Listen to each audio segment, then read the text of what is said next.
जय गुरुदत्त। श्रीदत्ताष्टकम्। गुरुमूर्तिं चिदाकाशं सच्चिदानन्दविग्रहं निर्विकल्पं निराबाधं दत्तमानन्दमाश्रये। योगातीतं गुणातीतं सर्वरक्षाकरं विभुं सर्वदुःखहरं देवं दत्तमानन्दमाश्रये। अवधूतं सदा ध्यानम् औदुम्बरसुशोभितम् अनघाप्रियविभुं देवं दत्तमानन्दमाश्रये।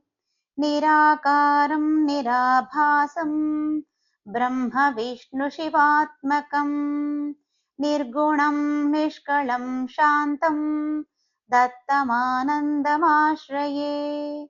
अनसूयासुतं देवम् अत्रिवंशकुलोद्भवम् दिगम्बरं महातेजं दत्तमानन्दमाश्रये।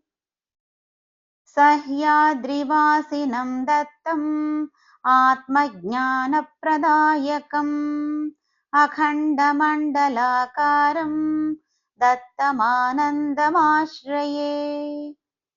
पञ्चयज्ञप्रियं देवं पञ्चरूपसुशोभितं गुरुपरं वन्दे दत्तमानन्दमाश्रये। दत्तमानन्दाष्टकं यः पठेत् सर्वविद्याजयं लभेत् दत्तानुग्रहफलं प्राप्तं दत्तमानन्दमाश्रये। एककालं द्विकालं वा त्रिकालं यः पठेन्नरः सर्वसिद्धिमवाप्नोति श्रीदत्तः शरणं मम। इति श्रीदत्ताष्टकं सम्पूर्णम्।